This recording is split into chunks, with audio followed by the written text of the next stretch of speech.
Girl dinner. Who in this group has one heard of girl dinner or heard of girl dinner before we had to prepare for this call?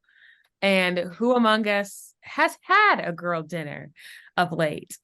Girl dinner, girl dinner, girl dinner, oh, girl dinner. I'm not one for girl dinner eating it, but I have enjoyed a girl dinner TikTok or two. I love girl dinner. I mean, it's so simple too. Instead of making chicken, like I can make chicken any day of the week, but never can I have like Rice Krispies and grapes and a granola bar. Like that's my girl dinner. It's so easy. I just pull random things from the fridge or from the pantry and I eat it and it counts as a dinner. I was looking more into it because I wanted to like be able to like describe it well, but it's a make do meal. It's not, you're not looking for anything fancy, you're looking for a meal fast. And there's lots of misconceptions with it, thinking that it promotes unhealthy eating behaviors and that it promotes eating disorders, but that's not at all what it is. Some people think it's just like a very small amount of food. That's somewhat correct. It's small portions combined equals a meal. So you have a side of, like Kinsey said, grapes, and then you have cold cuts, and then you have cheese, and then you have bread and crackers. All together, you're hitting like basically, I don't know, I didn't do well in health class, but basically every thing on the pyramid of food. Like food group? But yeah. Yeah, it's an ingredient centered meal. You do have all the ingredients for a sandwich. Are you gonna make one? No. Are you gonna eat it all next to each other? Yes. I like it. It's like a sandwich deconstructed, right? Yeah. I'm with you. Like we've heard this thing too about like girls being high maintenance, right? Has that ever been a thing you've heard? I think girl dinner is like the perfect example of how we're not. Like I will eat a few nuts, a piece of cheese, and like that's a great dinner for me. I don't need all the effort like you're saying, Claire, like making the sandwich or making the salad or cooking something. I'm perfectly happy just kind of piecing that together. So I don't know, that seems pretty easy to me. It almost reminds me of a charcuterie board where you each thing individually, but all together you'll be full at the end if you really go at it. I mean, so I love charcuterie. Oh my God, charcuterie board. Yeah. Oh, I was going to say I made one a few days ago after saying that I'm not one to enjoy girl dinner because I love a warm, hot meal. I had some crackers, some raspberries, little splurge, got some goat cheese. It was on sale at the grocery store. So had those things. You know what's really big in Germany? That's where I am. Figs. So, you put that on there and I'm like, wow, I'm just like the front cover. I got the cheese and the figs, got some salad, got some tomato, olive oil, salt, pepper. So it's like a little girl dinner 2.0, girl dinner plus. Some salami with not fennel. That's the German word, fennel, flavored with fennel. So this is my little bourgeois moment. And I enjoyed it. I felt fulfilled and I didn't want to turn the stove on. And so I didn't turn the stove on. Amen. And maybe that's the essence too, right? Girl dinner's like, just eat what you want to eat. Who cares what is expected or whatever? I mean, like you said, Claire, right? You hit all the food groups, you're healthy, right? Kinsey, you're a runner, you're able to go out and run and be healthy and feel you have enough energy for that. Yeah, it's like snacking. Yeah. The people that come and talk to us about nutrition every week, they're always like, snacking is so important, guys. So I'm just snacking for a meal. Like, can girl dinner be like a empowering too, like in the whole like when we look at so many diet plans and kind of prescribed ways of eating to lose weight, or does girl dinner have a place in how you think about that? All I can think of is this one girl on TikTok who eats like a chicken apple sausage and cottage cheese and like a carrot and cottage cheese and then like a cucumber and cottage cheese. And she just eats all these things with cottage. Do you know what I'm talking about, Claire? No. No, but she just like keeps eating. It's the same meal every day. And it's literally a girl dinner, but she uses it to lose weight. And she's lost like 150 pounds doing this. Like, and it's a healthy meal. Like has enough calories, it's got great protein, it hits the vegetable marks, and whatever cottage cheese is, I don't really know what that is, but she's just munching away. Like she's having the time of her life eating all of her favorite foods, but she's doing it in a healthy way to lose weight. It's so interesting. I mean, I'll say that cottage cheese is not my friend, but I think that if you eat, actually, there's a whole group of people who, for whatever reason, fixate on certain foods, and there's a scale. It can be really unhealthy or it can be okay. And I feel like it's okay for people to eat what they want to eat as long as it's nutritious in like overall. I will say that the people who saw this trend and said it saw as a way to keep their calories low may have already been struggling with some disordered eating. And actually that's a big problem with like TikTok and the social media in general, but that's not a new problem. Ever since I remember being on social media, we've made our own communities, and sometimes in those communities we platform in our own like unhealthy habits. So for the disordered eating community, that's a kind of a recurring thing. But girl dinner is actually a mainstream healthy thing. This didn't start in a disordered eating community. And I think that's really important to say. I mean, instead of just not eating dinner at all, like some people would do, if it's late at night or something like that, at least they're eating. It might not be the healthiest, like chicken and rice and potatoes, but at least you're eating something at the end of the day. And that's better than nothing in my mind. Yeah, I think there's another aspect to it where for so long women were like imagined to always make a meal and like provide it for other people. But now it's like when we're on our own, that's not always what we want to do. And I think it's like taking back like food and making it more centered towards us and designed for us and not for our kids, not for our spouses, just us. And I think this whole kind of revolution around eat what you want to eat, and yeah, it can be healthy, sometimes it doesn't need to be, but eat what you want to eat, and I think there's just like a lot of empowerment behind that. Yeah, and I thought I might name the person who made the first girl dinner TikTok, Olivia Maher. Yes, that's the one. And she was showing her girl dinner and has been interviewed by the New York Times since, and did comment on how she associates it with like freedom from this tyranny of this expectation of having to cook, especially not just cook for yourself, cook for a man or like a family, or fulfill this role, this highly gendered role. And just the rebellion against that, and also the happiness associated with feeding yourself with the things you want to feed yourself with minimal effort, maximum joy.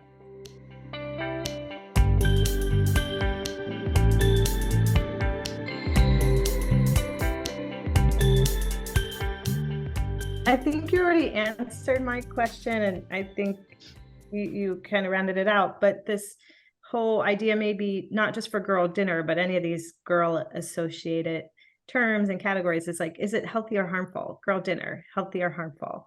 Girl math, smart or not smart, right? Like, I think we're feeling like the kind of the healthy tension, if you will, in these phrases and how we think of them. And Camille, I appreciate it. Always helps us to think about where something started, or to challenge how something started and watch it evolve. And social media brings these things, into the conversation, and then just like exponentially gets them exposed through millions of people through things like TikTok. So the conversation kind of has to or the evolution of the meaning, like kind of keeps the pace of these really fast conversations that grow and expand. So I think just being thoughtful on how we think of these things is really helpful, right? Because it can perhaps have a harmful effect. We're like, oh, girl dinner is just eating like the bare minimum of calories that I need to like get through the day. But then there's this other side, right? Where it's this kind of take back of this idea where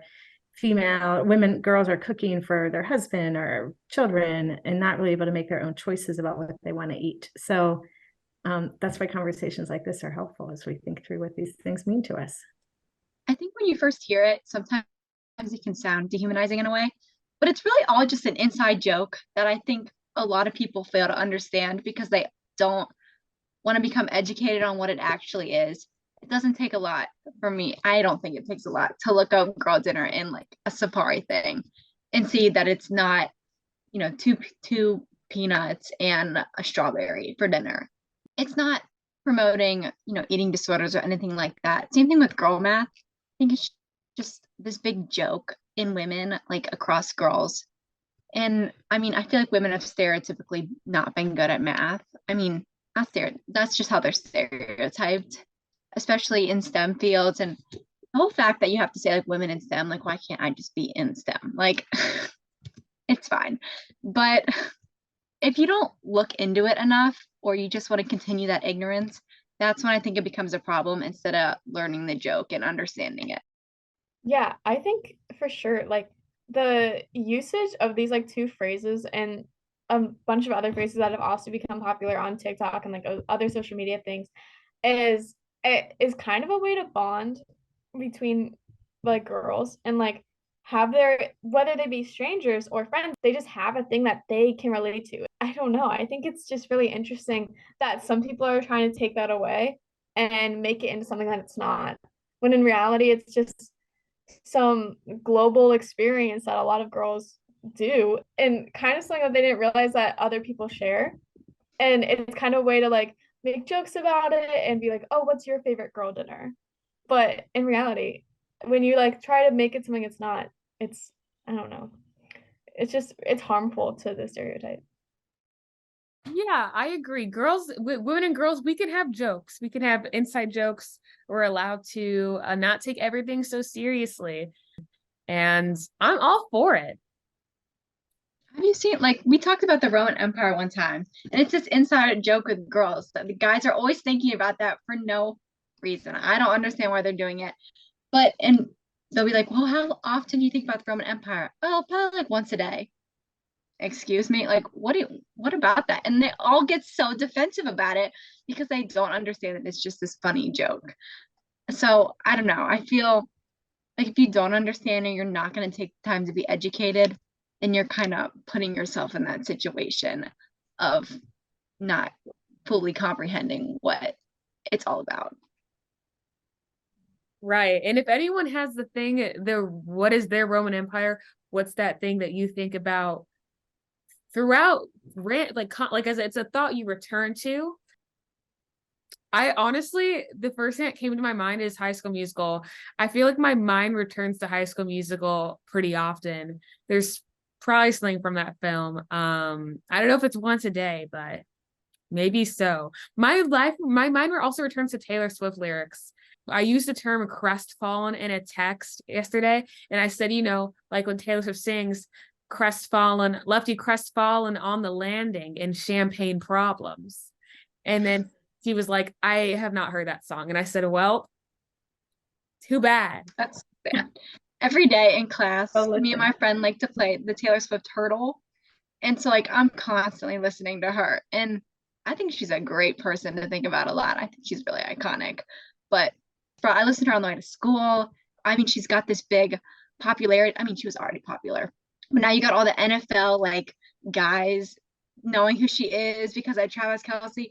I mean, I'm still gonna say she put him on the map because a lot of people did not know who that guy was. But she's just so iconic in her own way. And I definitely think about her 3 times a day minimum. Right. That actually makes me want to ask, who are the girls and women that we look up to? Definitely, I feel like my girl icon at the moment is Sofia Coppola, the director. I think it's kind of funny that her dad was the director of, like, Francis Ford Coppola was the director of The Godfather and a bunch of other movies. And she kind of got canceled because everyone hated, because he put her in The Godfather 2 and everyone hated how her acting was. And they blamed the entire like how bad Godfather 2 was on her, which was completely unfair. But her directing style is absolutely amazing. I love it. Although I really like Greta Gerwig and her directing, I really like it. And there's not many directors where you could see like 3 shots of a film that you've never seen before and immediately go, oh yeah, this is directed by Sofia Coppola. Like she just has such a distinct directing style. And I really like the way that she writes female characters and writes about the female perspective. And like Marie Antoinette and like the Virgin Suicides. I think amazing movies. Yes, I just watched Marie Antoinette this summer. Not historically accurate, but so good. So good. I feel like I don't know a lot about theater or like directing, but maybe I'll watch those movies, guys. But I do love some like female actors. I think Halle Berry and the Ariel literally slayed so hard. She ate that up, guys. But just so many female actors, especially like the new ones that are coming up. And I like what Disney's doing is this like new inclusivity thing. Like Snow White, I don't know what race she is, but she's not white. She's Latina. She's Latina. Latina, and I actually love Rachel Zegler's the actress, and I would watch her musical theater covers when she was just like a high schooler or college student, just singing songs on the internet. And now I see her on my timeline with celebrities and people, and I'm like, wow, that could be me. But honestly, it couldn't be me because I'm not that good of a singer. Can't be Maria in West Side Story. But I love seeing women my age succeed, and then when I stop myself from comparing them, I'm just like happy again. Now, my favorite videos of all time are like little girls that are like African American watching the trailer, and all of a sudden they see that Halle Berry looks like them and Ariel looks like them, and they're like, "Oh my God, Mom, like she's black," and I'm like, "Stop! Like this is so cute." They're finally getting their inclusive moment. Like, I just love that for them so much. Also, that movie is redemption for some of us who like watched the Princess. Like, I love Tiana and Princess and the Frog, but some of us were like, how come? But she turns into a frog halfway through the movie. Like, she turns into a frog. That's the thing. So this is like that redemption. No, she was my favorite princess too. And my parents were like, she's a frog. And I was like, I know. I have pictures on my wall of me meeting Tiana, and I was like crying. I was so excited. Yes, I think we've gotten to the point where we've come back as a society and agreed that it's okay and good for little girls to look up to princesses again. There was a quick moment in feminism of like 2012, 2013. I don't know. I just remember a time where everyone was like, Disney princesses are the worst. Sleeping Beauty fell asleep. Belle has Stockholm syndrome. Ariel gave up her voice for a man, and so on and so on.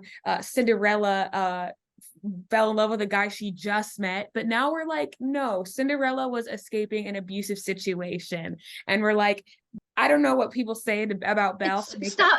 We're not blaming the victim anymore. Also, in this interview with Snow White, I know she was talking about how they're kind of going away from the traditional like princess story, and everyone was so mad because they're like, now falling in love isn't a bad thing. Like, there's nothing wrong with that, and that's what these movies are all about, like happily ever afters. And yeah, you can be an independent queen, but you can also fall in love and still be an independent queen. Like, you don't have to get rid of that part of the story. Right. I think though, what that traditional way of telling this story was, what my perspective on that was not that it was like princess bashing, but more of how the princess was positioned in the story, right? That she needed to be rescued, that she was kind of the weaker of whomever, right? Whether it was her family or her village. And so to me, the way that I think my generation processed that kind of anti-princess movement was more about stop positioning us girls, princesses, as somebody who needs to be rescued. Let me do the rescuing, right? Whether it's of myself or my village or my family. So it was, to me, a little bit more like that from that angle. Not that we couldn't fall in love or that we fell in love too quickly, or that we even let ourselves be rescued, but just like, why do we always have to be the one that needs rescuing, right? So anyway, that's how I saw it. Right. And now my favorite Disney princesses are Mulan, forever Mulan, and also Jasmine. And as for real non-fictional women and girls I look up to, someone who I've always appreciated their music and art, I'll do the musician route, is Janelle Monáe. Love her vibes, love everything that she puts out music-wise. Just really experimental, and I just love when I see a strong Black artist with like a great voice but like also sense of voice, my go-to answer is usually just always Michelle Obama. And I miss her. I'm gonna be honest, I'm missing Michelle Obama around. I could just go on her Instagram or something, but I miss and she's doing really cool work with her books, right? And small circle discussions with particularly girls. So maybe we'll get to be part of a small circle with her in a small group discussion. Yeah, Oh maybe my Michelle Obama will hop on this podcast with it. Well, maybe actually that's not very likely, but actually I think that's great, Michelle. See, so those are some women I look up to. Let's define girl now. Because in one sense we're all girls, but in another sense we're women. Mom would buy me these shirts. I'd be like, yeah, I swing like a girl. Like, why don't you? I've never seen a woman punch a hole into drywall, but I have seen a man do that. Real.